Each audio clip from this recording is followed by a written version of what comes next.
Hey everyone, what's happening? Justin Van Ferrari here, Waypoint Outdoor Adventures, and we got Lincoln Van Ferrari with Lincoln's YouTube stuff. Don't just check out my dad's channel, check out my channel. All right, that's right. Lincoln's YouTube stuff. We got a link in the description right up here, and Link, my nickname. Link in the link.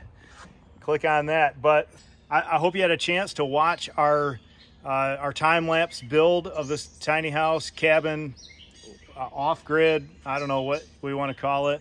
If you didn't get a chance, go watch that. And there's a link in the description up there as well. We've been in here about a month or so, and we wanted to just give you a tour of and some updates that we've made and some things that we found that really work well for off-grid. Some stuff that we really had to adapt to and change that have been challenges. Things that we wish we would have done differently, and things we're so thankful that we did, that were just kind of by happenstance, but they turned out really well. So why don't you join us for this tour?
All right, so before we get into the tour, we've been in here about 30 days, right? So A lot longer than that. yeah, we've really kind of settled into a routine, haven't we? We've gotten used to it, and got a system down. let's just have a little conversation about changes we've had to make, adjusting to off-grid tiny home living. I definitely miss having my own washer and dryer. The convenience of being able to throw a load of laundry in. But thankfully we have some really good friends that let us just kind of show up and wash and do laundry whenever we need to. So that's been helpful and very much appreciated. I do miss having a fridge and freezer in here. That is one thing. It's kind of been more of an inconvenience. You know, with the addition of the solar panels, we may actually be able to get a little apartment fridge, freezer kind of thing, or one of those DC ice boxes. That would definitely be an upgrade, wouldn't it? All right, Lincoln. Has it been a big change for you? Or not really too much? Big. All right. I miss having the TV in my own room. Because the last house that we were in, we rented a house to like April, right? And my dad finished this house like at the perfect time. The thing that I really liked is that I didn't really have to get rid of all my stuff, because I still have a lot of stuff up there, but not as much as I did in our first house. For me, the adjustment isn't huge. I mean, it is from what I've been doing, but before Lindsay and I got married, before Lincoln was born, I actually lived off-grid in a trailer, in a camping trailer with no electricity, no running water, and for me, this is glamping. This is like an upgrade. So this is much better than the experience I had before, washing in the river, doing dishes in the river. I know I'm going to get some flack about that, but pooping in a bucket on the hill in the rain and the snow, and doing all sorts of crazy stuff. So this is much nicer than my experience. But for you guys, what have you liked most? Things that I've loved about being down here is just being close to the river, and like you wake up and that's what you see and hear. You know, you get to see, like, we've had deer and we've had turkeys and all kinds of wildlife down out in front of the cabin, and just being able to see that and watch that, and just appreciating God's creation and what he's given to us, and has been really cool, and just kind of the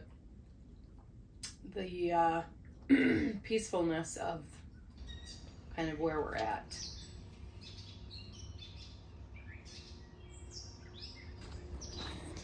All right, taking you on a little tour of our property. So this is what it looks like from the riverfront here, and nice. It's actually nice and sandy, right out in the middle. It's probably between waist and chest deep in the deepest channel. Hey, there's still some ants on that tree. There used to be like a bunch on that tree.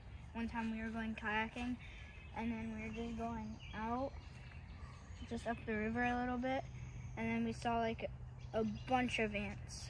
Yeah, like literally thousands of them, huh?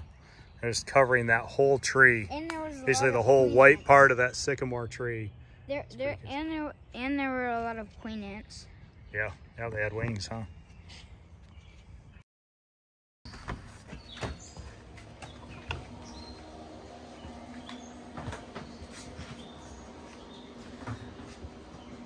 And since we're all in here, let's start right here in the kitchen. We actually designed this space around these cabinets. Lindsay, why don't you go ahead and show them what we got? All right, guys, so here's our kitchen cabinets. These were all given to us. They were pulled out of a house that was being remodeled and were not being used. They were just being stored. So the person was nice enough to give them to us free. We also got countertops with it. Those were actually from a different house, but they fit perfectly in here, so we decided to use them. So this one, we've got canned goods, cooking stuff, a couple cooking tools up there at the top. This one is mainly our spices, some cooking stuff up there. And then got cups, mugs, plates, and bowls. This is the important cabinet. Coffee.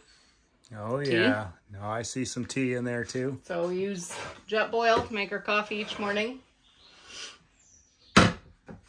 This is kind of just random stuff. There's a box of tea up there, and then there's some drink mixes and stuff in there.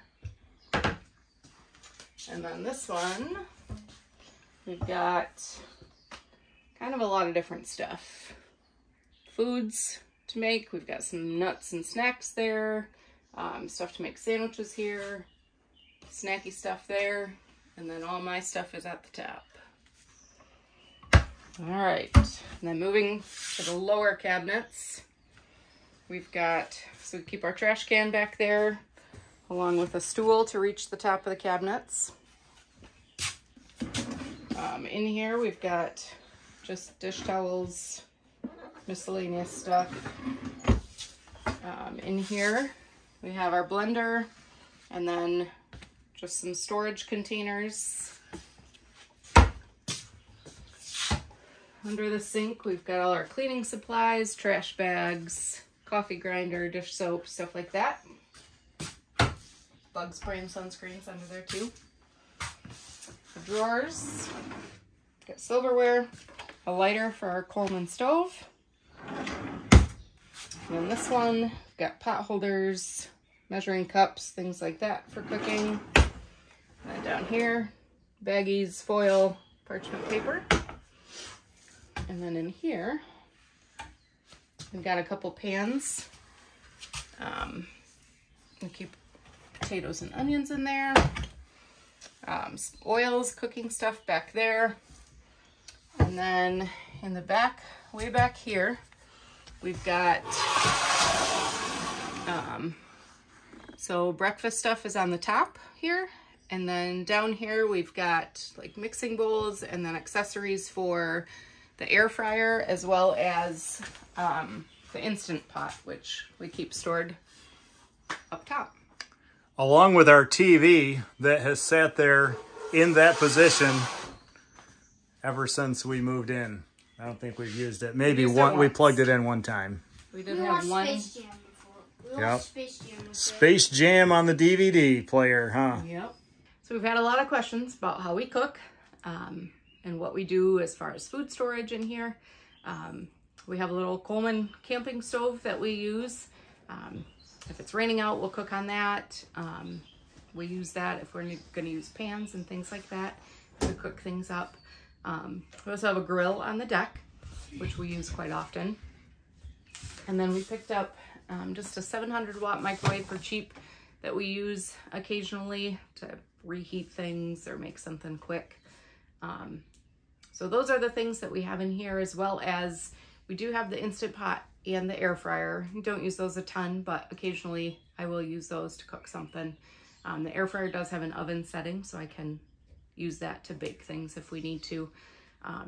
For food storage, we have a little cooler that we keep here, just a small one.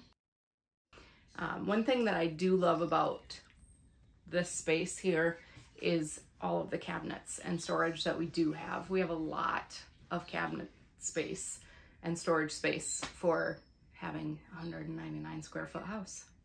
All right, and speaking of storage, let's go in and talk more storage. Where else you got more storage? Oh man, check out our walk-in closet. So in here, we've got tons of storage. My dresser fits down there, so that's all my stuff. We've got hanging clothes. We've got storage up top for random things. We've got shoe bins, we've got clothes bins. We have bins of cords. Yeah, so lots of bins of things. And then just extra storage all through here. So that's been super helpful. Let's take a peek. So this cabinet, we had to add a couple extra shelves because it was just a tall, empty cabinet. So we just got, these are what I call our river towels. Next to teepee. Lincoln's got a shelf here, and then I've got a shelf at the bottom. It's got my bag for work, some papers and folders and things that I use weekly. So that's that one. And then this top one here, this is kind of a random hodgepodge of stuff. I've got the game shelf. We have, it's important, my nail stuff. And then back here,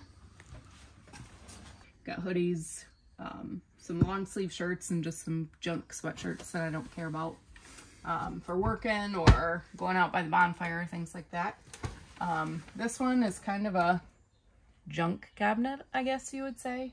Got vitamins and supplements in here, medicine, things like that on the bottom shelf. Some papers, random things for fixing or batteries, stuff like that. And then water bottles up there. And then here we've got just some extra blankets, extra pillow in case someone comes over, a couple extra random things in the back.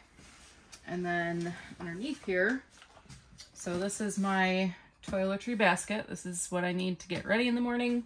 And then this cabinet is kind of just a, it's kind of become a junk cabinet. But we've got a few things stored in there, some paper products and stuff like that down in there. But it's tucked away neatly, and it just gives us another space to store stuff. So if you can't tell, I'm a fan of storage and organization. So we put in a big cabinet up here. This is Justin's spot. We've got extra towels for showering. And those are my shelves. So, keep everything neat and organized.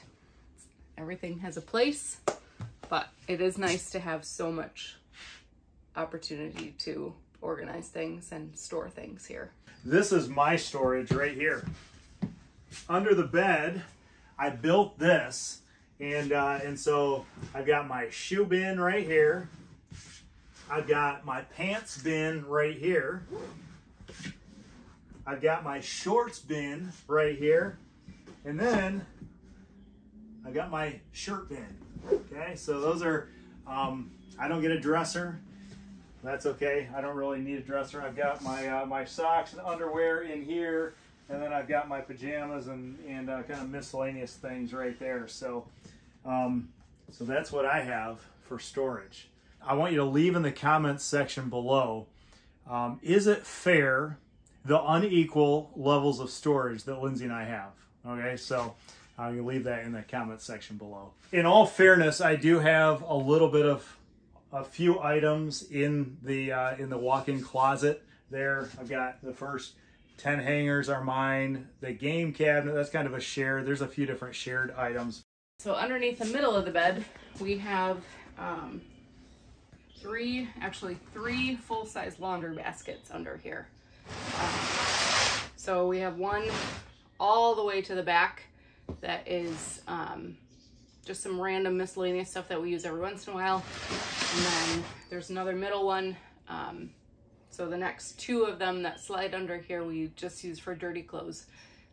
And that's all three of our dirty clothes. So we just keep it in there until we do laundry and then empty them out, put everything away, and start over. All right, so the other part of our walk-in closet here is the ladder up to Lincoln's loft. But if you want to see the full loft tour, you're going to have to head over to Lincoln's YouTube stuff.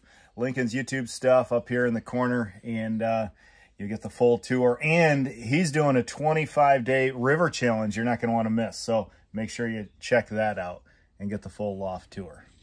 All right, so this wall right here is our heating and our cooling wall. We added the air conditioner. We had a few really hot days, and so I just literally cut a hole in the wall, spray foamed it, and I need to put trim around it, make it look pretty. But yeah, it does the job.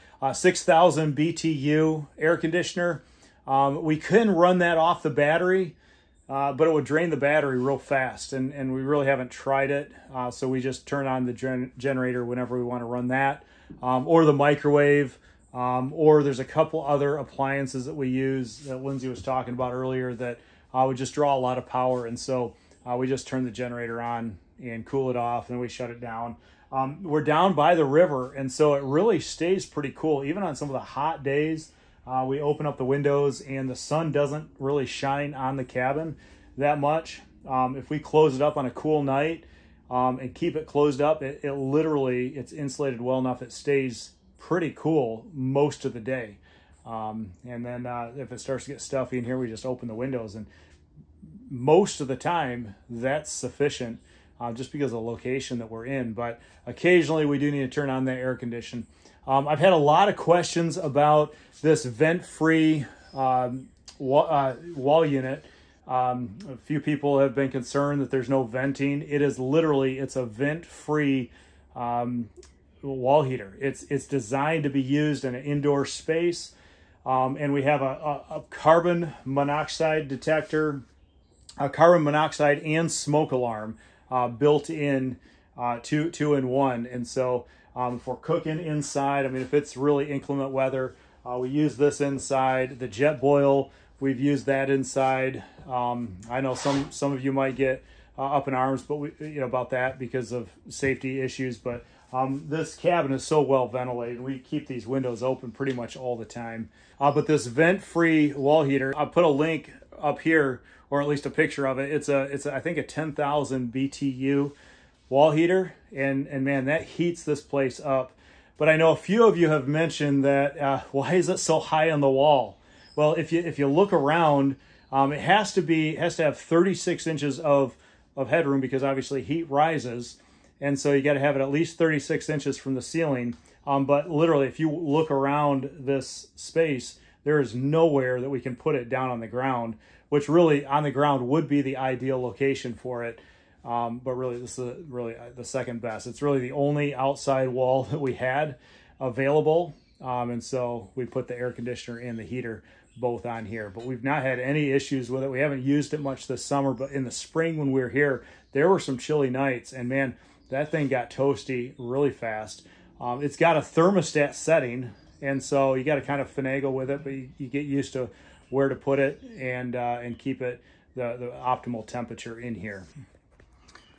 The other thing you saw in the last video is this remote switch. It's not wired. This is kind of an afterthought because obviously I knew heat would rise in here, but I wasn't quite sure how I would work it. And so this is actually an upgrade. We had some bathroom fans in here initially. So I found this little USB fan on Amazon, and we ran some duct up this wall. And this just a 5-volt USB fan. Ran the duct work up here. Cold air circulates, get pushed up here.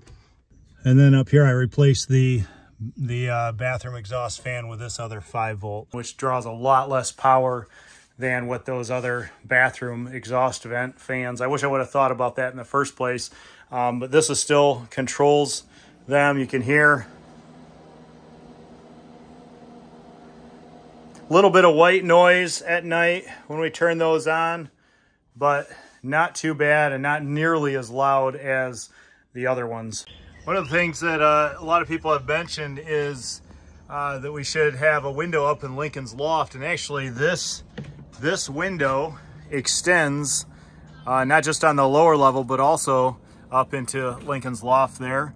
It's not a ton, but it does help with airflow, and at least at this point he is able to squeeze through there in case of an emergency. So we did think that through a little bit. All right, so dinner is cooking. I got healthy beef and bean burritos today. You can hear the microwaves going, generator, and then it's generator's also charging this Riverside 1000-watt inverter. So we got internet down here, so it's kind of a configured interesting way, but this gives us some Wi-Fi. And then I need to mount this. I'm going to mount that over by the door at some point. All right, so lots to do, but this is kind of the scenario that we have to use whenever we do the microwave or the air conditioner. Hair dryer, curling iron, that kind of thing. Also, we just run the generator because technically our battery and our inverter can power that stuff. It just runs the battery down so fast. So we just installed, very temporarily, as you can tell, a couple solar panels, Riverside 100-watt solar panels. I just purchased this yesterday, but I was trying to figure out the best spot. This is the spot closest to the cabin that actually has the most sun. I've got to run this cable. I got number 6 AUG cable that goes up 75 feet to the cabin. From this angle, it looks pretty overgrown. We haven't had a chance to really clear this out and landscape it nice. But so I can upgrade this at a later time. I can get a couple more panels on here. But so far today, being the first day that they're in use, I actually was very impressed with how much it charged the battery. It was a nice sunny day today. All right, guys, this is where the magic happens right here. This is the back side of the cabin. It needs a little bit of sprucing up. I'll get to that at some point. We've got 2 golf cart batteries, and I actually just purchased 2 more. I haven't had a chance to install them. They're 6-volt. They're in series to make 12 volts. And then we have this Generac 2200 I inverter. It's safe for electronics. And then you can see the white cord going up there is goes up to the air conditioner. This is behind the scenes. I need to trim that out, but that was a quick install. We've had some hot days. And then under here is the Wanderer. It's a Renogy Wanderer 30 amp. It's an older charge controller, and that hooks into that. Again, I'll add 2 more batteries. Right here, this is the gas line that goes to our propane wall heater. All right, and coming around the back side here, this is where our water heater is. This is the one thing I wish I would have done differently, or one of the things. I purchased this Camplux water heater. It's a propane water heater, Pro Series. It's designed to be used camping, and so you've got your water adjustment knobs here. So you've got, this is the amount of heat, and this controls the flow of water. So the more water and the less heat, the cooler it's going to be. The more heat and the less water, the hotter it's going to be. Really, I wish I would have gone with something different in here. This is really kind of annoying to use. It's designed to just have a spigot right off of this. And so this is the only temperature control. But we put it in this with temperature controls in here. And you've got to keep this on a certain amount, otherwise that won't kick in. And then if you add too much cold water, then that shuts off and then freezes. So it's really not an ideal situation for this. I should have got something with anti-scald, because it's just playing with the water and the temperature.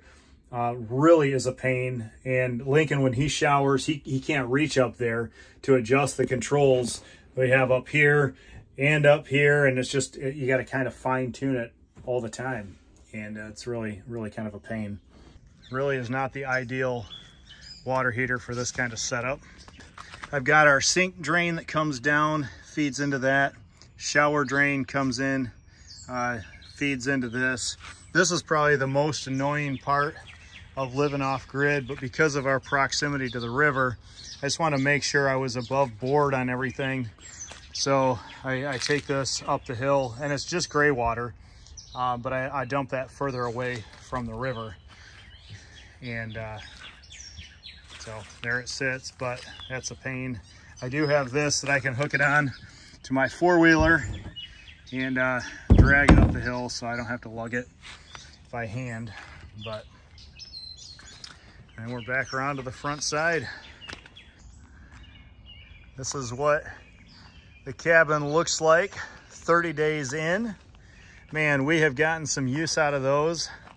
It is so convenient just to hop in the river, and with it this low, you can actually kayak up as high as you want and then float back down. All right, well, thanks so much for checking out this tiny house tour and getting a glimpse into our lives. If you have any questions or that we didn't cover, leave in the comments section below. We'll do the best we can to answer your questions. I hope there's someone watching here because they're curious about living in a tiny house off grid. And I guess I'd say go for it. The simplicity of life, really it's not as complicated as you might think. And I mean, you don't have to go off grid. You can just do tiny, or don't do tiny and do off grid. There's so many different options, you know, but just enjoying life, enjoying the journey, enjoying one another. That's what it's about. And we get to experience just the beauty of God's creation every single day. And every time I look out the window at the river, it just forces me to slow down and consider what's most important. So, well, thanks again for joining us, and leave in the comments section below if you have any questions. God bless. Bye, guys. Save the chubby unicorns. Save the chubby unicorns.